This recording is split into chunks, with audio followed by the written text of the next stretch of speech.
ಬಿಡಿಸು ಅಜ್ಜಿ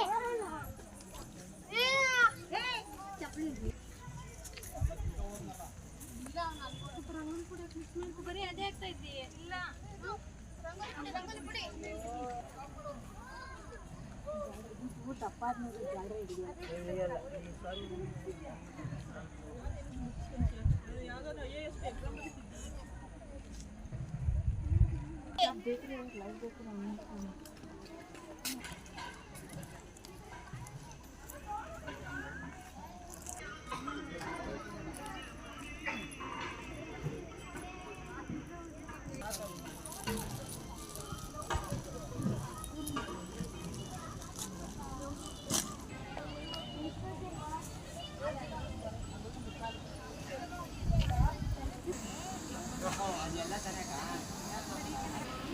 ಯಾವುದು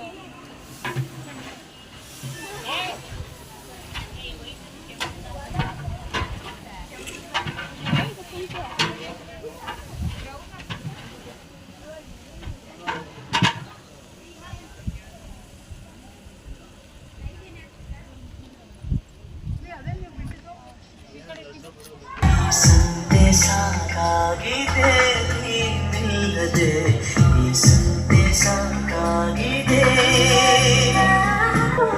ಈ ಮೌನ ಬಿಸಿಲಾಗಿದೆ ಈ ಮೌನ ಬಿಸಿಲಾಗಿದೆ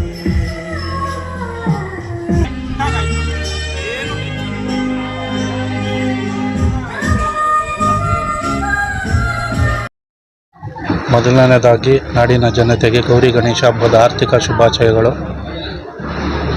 ಚಿಕ್ಕಮದುರೆ ಹೊನ್ನವರ ಗ್ರಾಮದಲ್ಲಿ ನಾವು ನಮ್ಮ ತೋಟದ ಮನೆಯಲ್ಲಿ ಗೌರಿ ಗಣೇಶ ಮೂರನೇ ಬಾರಿ ಆಚರಿಸ್ತಾ ಇದ್ದೀವಿ.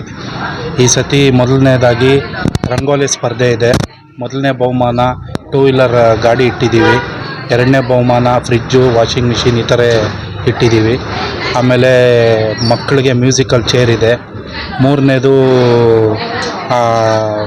ಈ ಮಡಿಕೆ ಹೊಡೆಯೋ ಕಾರ್ಯಕ್ರಮ ಒಂದಿದೆ. ಇವೆಲ್ಲ ಎಲ್ಲರಿಗೂ ಒಂದು ಒಳ್ಳೆಯದಾಗಲಿ, ಒಂದು ಹಬ್ಬದ ಪ್ರಯುಕ್ತ ಈ ಊರಿಗೆ ಎಲ್ಲ ಒಂದು ಹೆಚ್ಚಿನ ಶಕ್ತಿ ಎಲ್ಲ ಕೊಡಲಿ ಅಂತ ನಾವು ಆಚರಣೆ ಮಾಡಿ ಕೋರ್ಕೊತೀವಿ. ಸರ್, ಇವತ್ತು ನಮ್ಮ ವೇಣು ಅವರು ಇವತ್ತು ಈ ಹೊನ್ನವರ ಗ್ರಾಮದಲ್ಲಿ ಅವ್ರ ತೋಟದ ಮನೇಲಿ ಸತತವಾಗಿ 3ನೇ ವರ್ಷ ಗಣೇಶ ಹಬ್ಬ ಆಚರಿಸ್ತಾ ಇದ್ದಾರೆ. ಇವತ್ತು ರಂಗೋಲಿ ಕಾರ್ಯಕ್ರಮ, ಆಮೇಲೆ ಬೇರೆ ಬೇರೆ ಮ್ಯೂಸಿಕಲ್ ಚೇರು, ತುಂಬ ಕಾರ್ಯಕ್ರಮಗಳು ಇಲ್ಲಿ ಗ್ರಾಮಸ್ಥರಿಗೆ ಅಂತ ಇಟ್ಟಿದ್ದಾರೆ. ನೀವೇ ನೋಡ್ಬೋದು ಎಷ್ಟು ಒಳ್ಳೆ ಇವತ್ತು ಪ್ರೈಸ್ಗಳು ಬಡವ್ರ ಮಕ್ಳುಗಳಿಗಾಗಲಿ ಅವ್ರಿಗಾಗಲಿ ಯಾರು ಬರೀ ಕೈಯಲ್ಲಿ ಹೋಗಬಾರ್ದು ಅಂದ್ಬಿಟ್ಟು ಏನಿದೆ ಅಷ್ಟೆಲ್ಲ ಅವತ್ತು ಮಾಡಿದ್ದಾರೆ ಸರ್. ಸಮಸ್ತ ಕರ್ನಾಟಕಕ್ಕೆ ಗಣೇಶ ಹಬ್ಬದ ಆರ್ಥಿಕ ಶುಭಾಶಯಗಳು.